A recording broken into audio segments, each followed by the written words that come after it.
అందరికీ నమస్కారం. రాష్ట్ర ప్రజలకి, శ్రేయోభిలాషులకి, ప్రతి ఒక్కరికి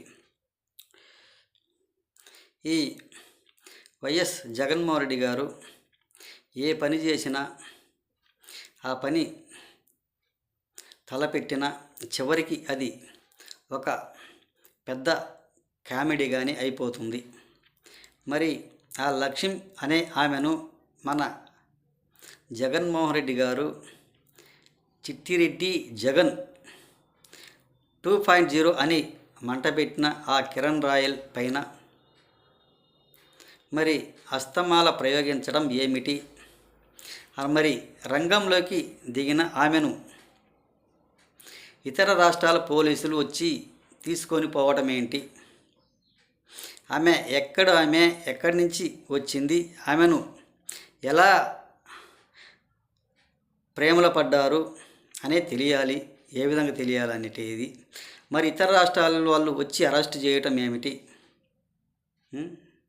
ఒక్కసారి చెప్పండి. తీసుకుపోవడం ఏమిటండి? ఇది చాలా పెద్ద కామెడీగానే ఉంది.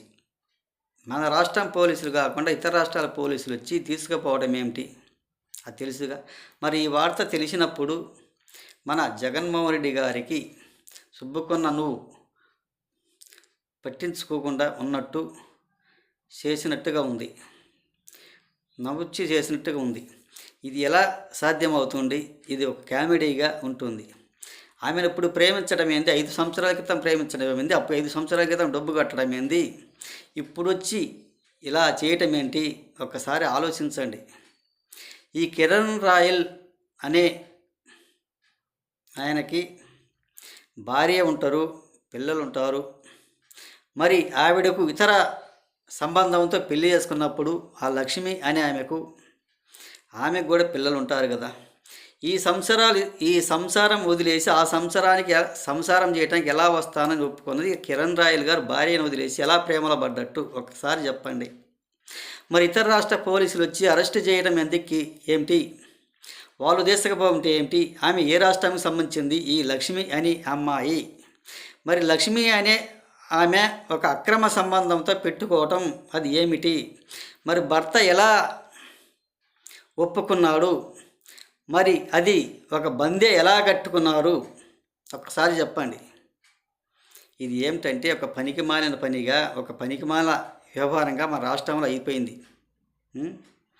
ఒకటి, మన రాష్ట్రంలో మన పార్టీ వాళ్ళే మన పార్టీ అని అనుకోకూడదు. వైసీపీలో ఈయన అంబటి రాంబాబు గారు, అవంతి శ్రీనివాస్ గారు, మరి అనంతపురం ఎంపీ గోరంట్ల మాధవ్ గారు, ఇలా చాలామంది కూడా ఇలాగే చేస్తూనే ఉన్నారు. ఇలా చేయటం మన పార్టీలో వాళ్ళు కూడా ఇలా చేయటం చాలా మంచిది కూడా కాదు కదా. ఒకసారి తెలుసుకోండి. ఈయనకు సంసారం ఉంది, ఆమెకు సంసారం ఉంది. మరి తనకేమన్నా భార్య పిల్లలు లేకుండా ఉంటే ఏది ఏమైనా ఆమెకు భర్త లేకుండా ఉన్నా ఒప్పుకోవచ్చు. కానీ అవతల ఆమెకు భర్త ఉన్నారు, యువతల ఆమెకు పిల్లలు ఉండొచ్చు కూడా. యువతని ఈయనకు భార్య ఉంది, ఇతనికి పిల్లలు ఉండొచ్చు కదా. ఇటు ఏమిటి సంబంధం? ఒక్కసారి తెలుసుకోండి. ఇది ఎలా మంచిది, ఎంతవరకు సబాబు? ఇది చాలా మంచిది కూడా కాదు. కొంచెం మారండి. మారకపోతే ప్రయోజనమే లేదు. ఇలా చేయటం ఒకరిని చూసి ఒకటి రెచ్చిపోతూ ఉన్నారే కానీ కామంతోనూ ఇది చాలా మంచిది కూడా కాదు. ఎప్పుడో 5 సంవత్సరాల క్రితం ఇప్పుడు ఎలా వచ్చింది, ఎందుకు వచ్చింది? అప్పుడెప్పుడో మరి ఆ బందీ అనేది కట్టలేదా?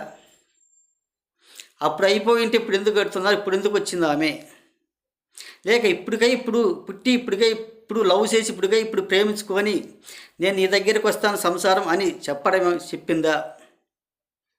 అది ఏది ఏమైనా మంచిది కూడా కాదు. ఒకసారి తెలుసుకోండి. ఇది మన రాష్ట్రంలో అది ఒకటి అయిపోయింది. మన పార్టీ మన జనసేన అని అనుకోకూడదు, మన టీడీపీ అని అనుకోకూడదు. ఎవరైనా కానీ ఒక బీజేపీ అని అనుకోకూడదు. ఏ ఎమ్మెల్యే అయినా కానీ ఒక కట్టుదిట్టంతో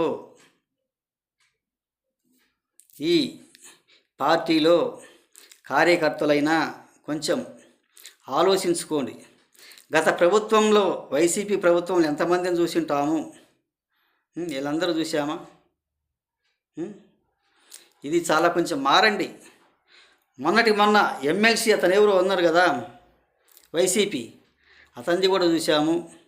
ఇంకొక ఆయన పెద్ద ఆయన అంటాడు, పాపం వయసు అయిపోయినా కానీ చింత ముదిరింది కానీ పులుపు చావనట్టు అలా తయారైపోతున్నారు. వయసు మీద పడినా కానీ కామంతో కళ్ళు మూసుకొని ఏది ఏమైనా అలా చేయడం కొంచెం మంచిది కాదు. కొంచెం మారండి, మారకపోతే ప్రయోజనం లేదు. ఏ పార్టీ వాళ్ళైనా కానీ అని తెలియజేస్తూ, ఇలా చాలా మంచిది కూడా కాదు. అలా చేయటం ఏంటి కిరణ్ రాయల్ గారు, కొంచెం ఆలోచించండి మీరు. ఇతర పార్టీ వాళ్ళని ఎంతోమంది మనం ప్రశ్నించినాము, మాట్లాడాము, మన పార్టీ వాళ్ళవి కూడా.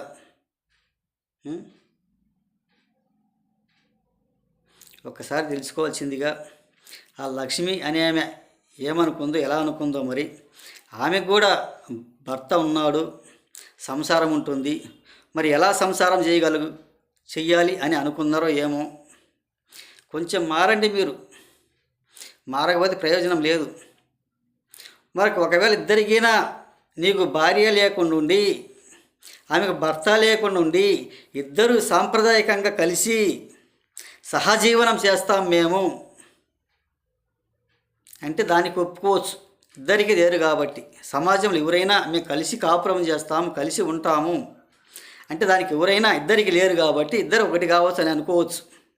అది కాదు కదా మన కాపురాలు ఉన్నాయి, సంసారం చేస్తున్నాం, భార్య ఉంది, పిల్లలు ఉన్నారు, ఆమెకు మొగుడున్నాడు, పిల్లలు ఉండొచ్చు.